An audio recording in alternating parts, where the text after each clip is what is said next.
우리는 지난주에 다윗이 주변 국가를 모두 점령하고 모두 속국으로 삼는 것을 보았습니다. 하나님이 다윗에게 약속하신 대로 하나님이 다윗을 높이시고 존귀하게 여기신 것이죠. 저는 여러분의 삶에도 이런 일이 일어나기를 간절히 축복합니다. 여러분의 삶에 여러분의 입술로 이건 정말 하나님이 하신 일입니다. 이건 하나님이 나를 높여주신 것입니다. 또 내 주변의 사람들도 너의 뒤엔 하나님이 있구나. 하나님이 너의 사업장을, 너의 삶을 지키고 있구나. 이런 고백이 터져나오는 역사가 있기를 예수님의 이름으로 축복합니다. 그러기 위해서는 한 가지가 필요한데 바로 하나님께 받은 약속이 있어야 돼요. 다윗은 하나님의 약속을 받고 하나님이 그 약속을 이루어지시는 선상 가운데 있었죠. 우리도 하나님과 나와의 관계에서 그 사귐과 예배, 친밀함 가운데서 이루어지는 약속이 있어야 됩니다. 근데 안타깝게도 이 시대 그리스도인들은 하나님과의 친밀한 사이 가운데 약속은 안 맺고 자꾸 거래를 들려고 해요. 하나님 저에게 투자하십시오. 하나님 저의 이 소원을 들어 주십시오. 그럼 제가 하나님께 돌려드리겠습니다. 11조로 돌려드리던, 제가 자랑하고 전도하면서 간증을 하던, 하나님이 저에게 투자하신 것만큼 하나님이 수익을 얻게 하겠다고, 그래야 나도 하나님을 믿겠다면서 서로 거래처 사장과 거래처 사장의 이 거래처럼 그렇게 해요. 그리고 하나님에게 대한 관심이 없어요. 투자하고 성과 보자 이 얘기만 하는 거죠. 그러나 하나님은 호세아 6장 6절에 이렇게 말하세요. 나는 인애를 원하고 제사를 원하지 아니하며 번제보다 하나님 아는 것을 원한다. 너희들이 나에게 제물을 바치고 크게 뭘 하는 것보다 너희가 나를 변함없이 사랑하고 나에 대해 아는 것을 원한다. 즉 나는 너와 관계 맺기를 원한다는 거예요. 다윗은 그것을 한 사람입니다. 들판에서 홀로 양을 치고 아버지에게 버림받고 형들이 무시할 때에도 그는 하나님과 관계를 맺으며 예배드렸고, 왕이 되었을 때도 하나님을 예배했고, 그 관계 속에서 하나님은 정말 다윗처럼 나를 사랑하는 사람이 없구나. 다윗아, 내가 너 어디로 가든지 너를 이기게 해줄게, 너를 존귀하게 해줄게, 너의 대적을 멸하여 줄게. 하나님이 다윗과 약속을 맺었고 그 약속을 하나님이 이루어 주신 거죠. 여러분의 삶에도 이런 하나님과의 관계가 이루어지기를 간절히 축복합니다. 오늘 혹시 여러분 가운데 내가 하나님과 그동안 했던 기도가 거래했던 건 아닌가, 내가 하나님을 투자자로 여겼던 건 아닌가, 그럼 회개하고 하나님은 여러분의 아버지임을 깨닫고 가기를 간절히 축복합니다. 하나님이 내 삶에 응답을 안 해주는 게 아니라 내가 하나님과 관계를 안 맺고 있는 거예요. 유튜브와는 관계를 맺으면서 구독과 알림까지 신청하면서 하나님에게는 구독과 알림을 신청하지 않는, 그러니까 하나님과의 약속이 없는 것이죠. 다윗은 하나님과의 약속을 받고 높임을 받아요. 그리고 나서 다윗이 가장 먼저 한 일이 무엇인가? 우리 1절을 한번 읽어봅시다. 1절 시작. 다윗이 이르되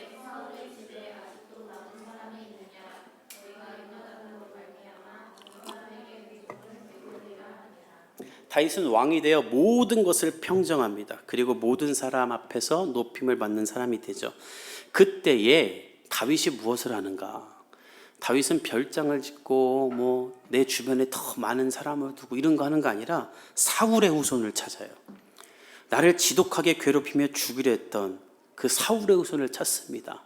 사울의 후손을 끝까지 파헤쳐서 보복을 하거나 죽이려는 것이 아니라 오늘 본문에 보면 내가 은총을 베풀기 원하니 사울의 후손을 찾으라는 거예요.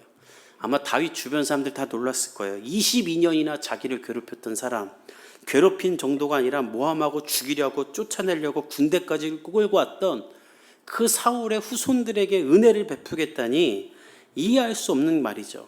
그러니까 다윗이 오늘 설명을 해요. 내가 왜 은총을 베풀려고 하냐면 나는 요나단과의 약속을 지켜야 한다. 1절에 보면 요나단으로 말미암아 은총을 베풀리다 하죠. 이 은총이라는 말이 헤세드라고 하는데, 이 말은 내가 사랑하는 사람과 체결한 약속을 반드시 내가 지켜야만 한다라는 거예요. 즉 내가 하나님 앞에서 요나단과 약속한, 요나단의 집안의 후손들을 돌보기로 한 그 일을 내가 하겠다는 거예요. 근데 이게 너무나 대단한 이유는 오늘 다윗이 이 말을 한 시점이 요나단이 죽은 지 20년 정도 지났을 때로 추정을 합니다. 이따가 요나단의 아들을 찾는데 그 아들의 나이를 보면 그래요. 그러니까 지금 다윗은 요나단이 죽은 지 20년이나 지났는데 20년 전의 약속, 죽은 지 20년 된 사람과의 약속을 지키기 위해 백성들을 모으고 사울의 후손을 찾으려고 말하는 거예요.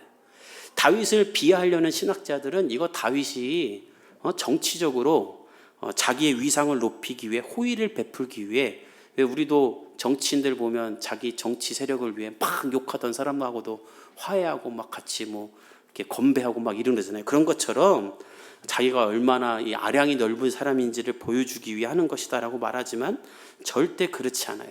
이따 본문에 보면 다윗은 요나단과의 약속을 책임지겠다는 마음으로 이 일을 행하는 거예요. 저는 오늘 여러분들도 이 마음을 배우기를 예수님의 이름으로 축복합니다. 너무 많은 사람들이 나에게 상처 준 사람, 잘못한 사람을 잊지 못하죠. 오죽하면 때린 놈은 기억해도 맞은 놈은 기억해도 때린 놈은 기억 못한다.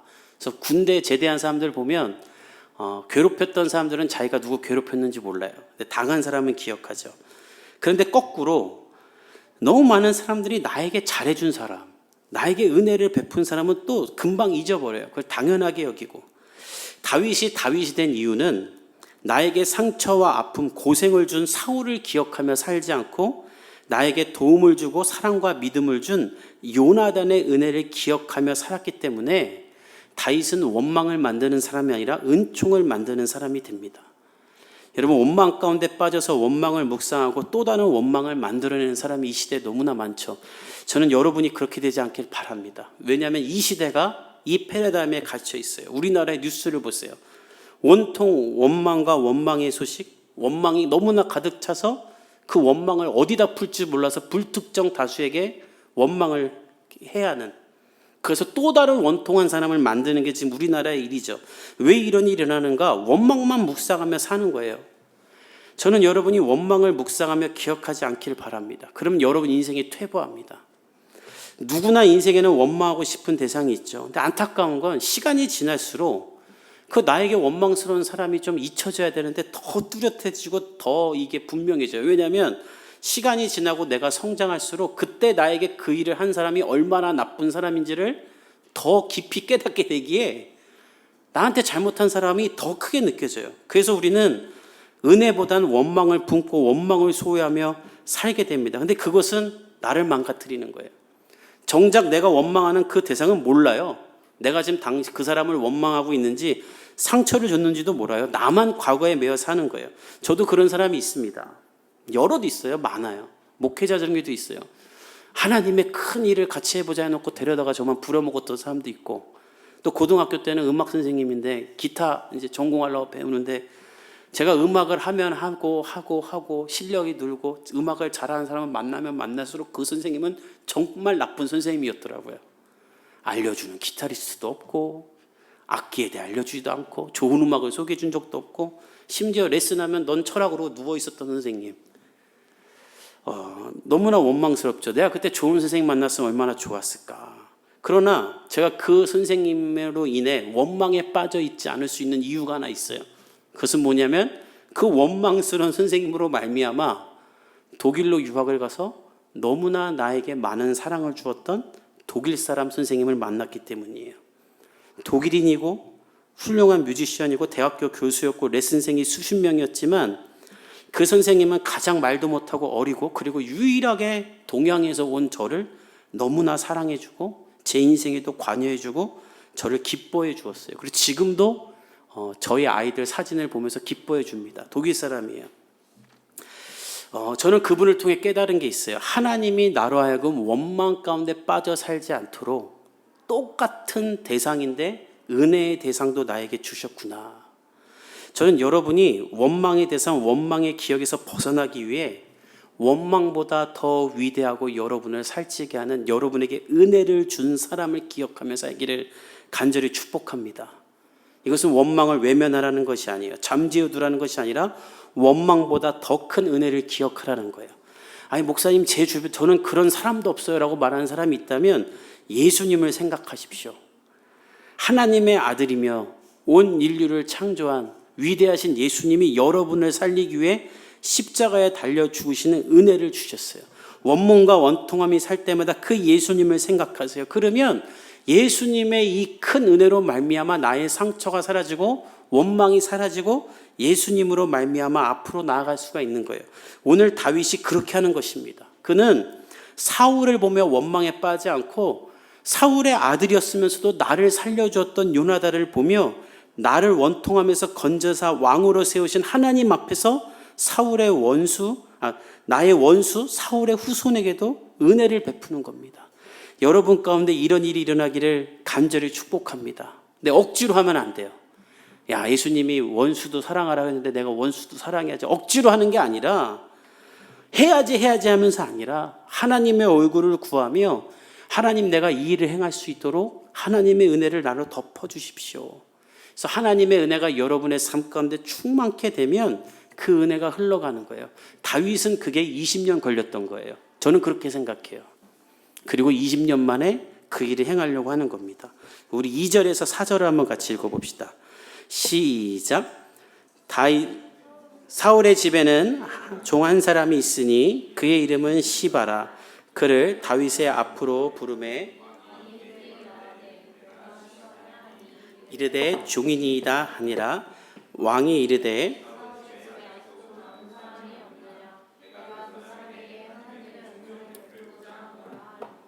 시바가 왕께 아뢰되 요나단의 아들 하나가 있는데 다리 저는 자니이다 하니라.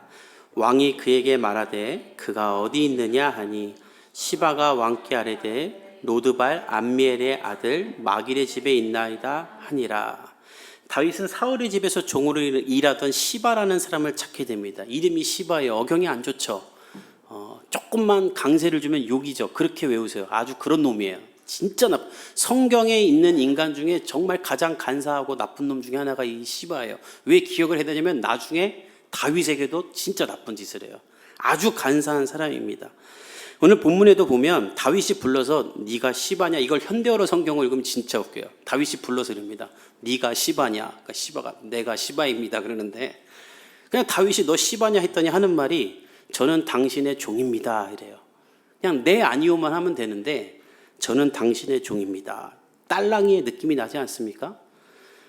지금 다윗에게 이게 잘 보이려고 하는 거예요. 왜냐하면 이 사람은 원래 사울의 앞잡이로 사울 밑에서 재산과 부를 쌓던 사람입니다. 이따 뒤에 보면 사울의 종이었는데 자기 종이 20명이 더 있어요. 그리고 아들이 15이에요. 그러니까 아들만 15이면 아내가 한 5-6명은 있었던 거예요. 딸은 치지도 않으니까. 어떻게 종이 또 종을 20명이나 데리고 있습니까? 그러니까 이 사람은 사울이라는 그 악한 권력을 상징하는 사울 밑에서 돈을 번 사람이니까 똑같이 나쁜 놈이었던 걸 뜻해요. 그리고 추측하기는 사울의 일가족이 다 죽고 어디 있는지도 모르잖아요. 그러니까 사울의 재산도 자기가 먹은 거예요. 그래서 그렇게 살던 사람인데 이제 다윗의 시대에서 나는 정말 이제 걸렸다 죽을 수도 있으니까 조용히 살고 있는데 어느 날 다윗이 부르니까 이제 다윗에게 붙어야겠다 하고 저는 당신의 종입니다 대뜸 말하는 거예요. 그래서 다윗은 묻습니다. 너 사울의 집에 아직 남은 사람이 있는 거 아니? 내가 그 사람에게 은총을 베풀고 싶다. 그랬더니 듣자마자 찾아보지도 않고 알고 있는 거예요. 요나단의 아들이 하나 있는데 다리를 절고 있습니다. 그러니까 다윗은 물어봐요. 어디 있느냐?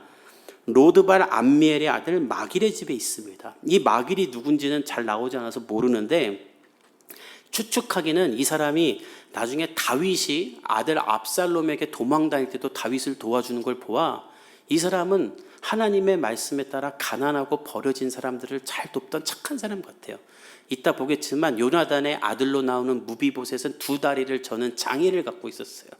그러니까 마길이 보기에 부모와 집안은 몰락하고 다리는 절고 갈 데가 없으니 이 마길이 거두어서 키워줬던 거예요. 살려주었고 5살 때 버림을 받거든요.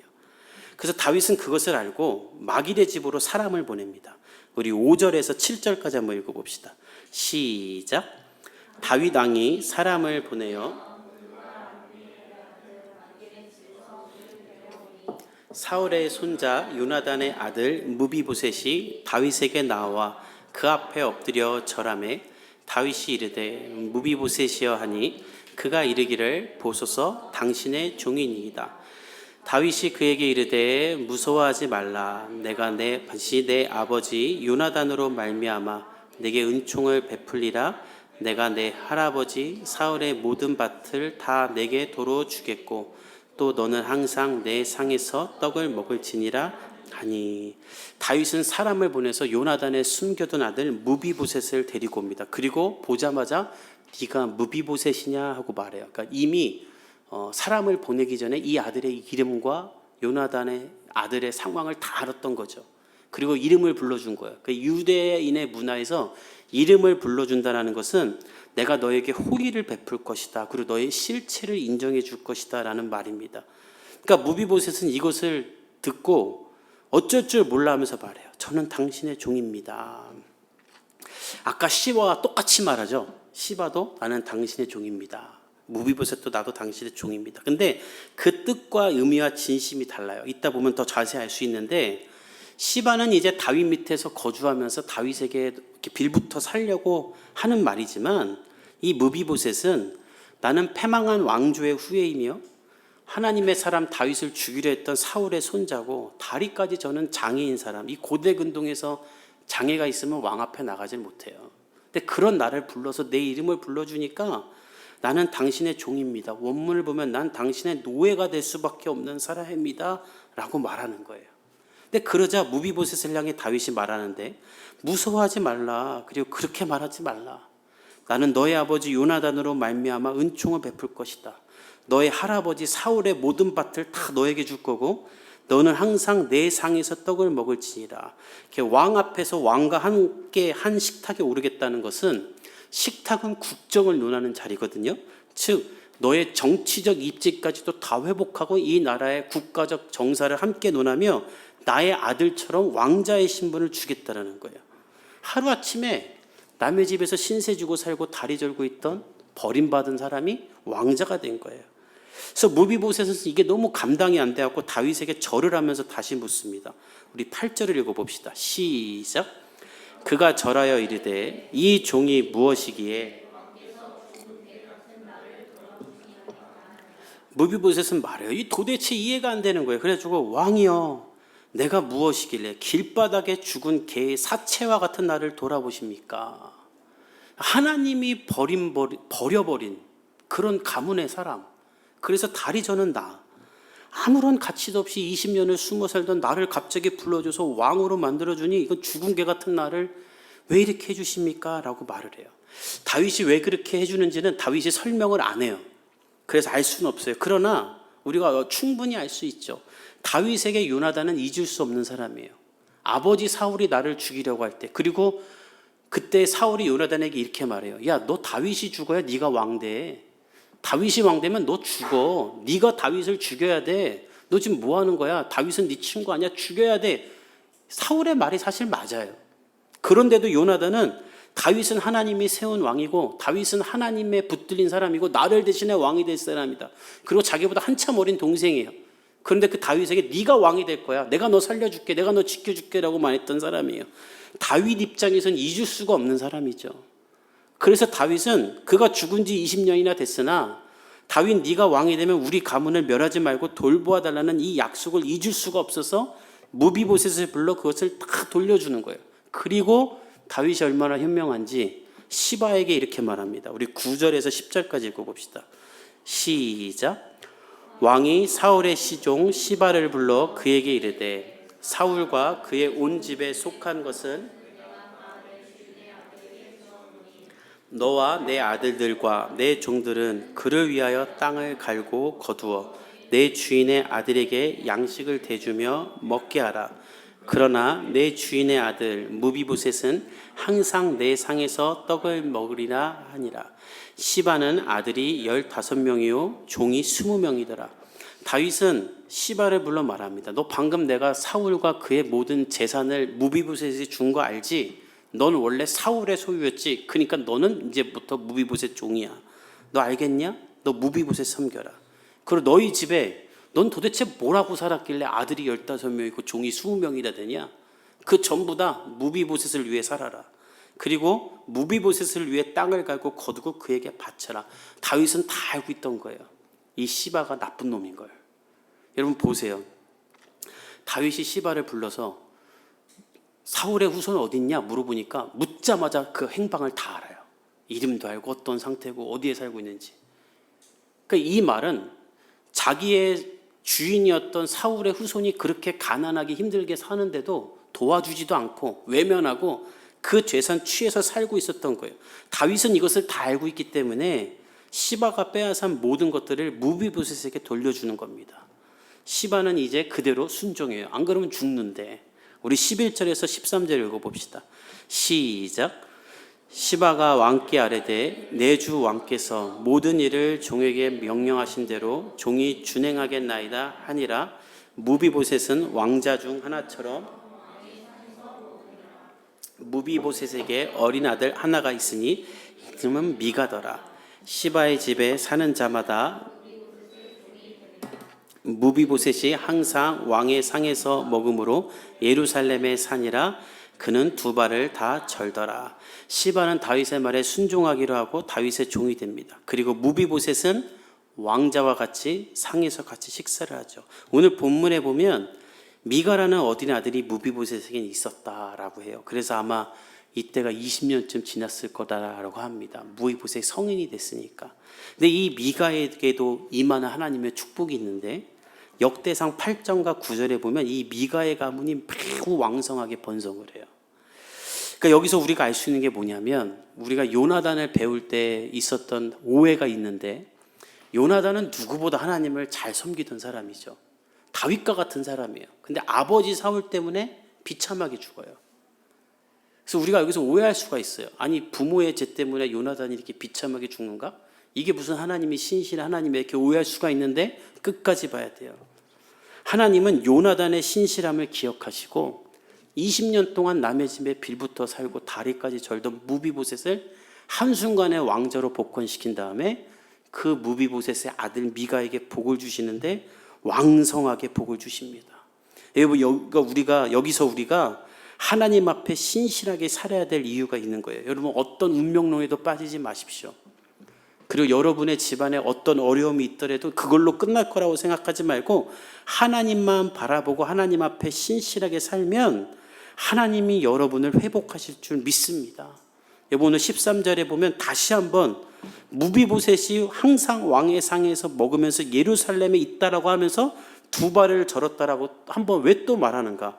그는 몰락한 집안의 다리까지 저는 사람이지만 하나님은 그를 버리지 않고 신실하게 축복했다라는 것을 강조하는 거예요.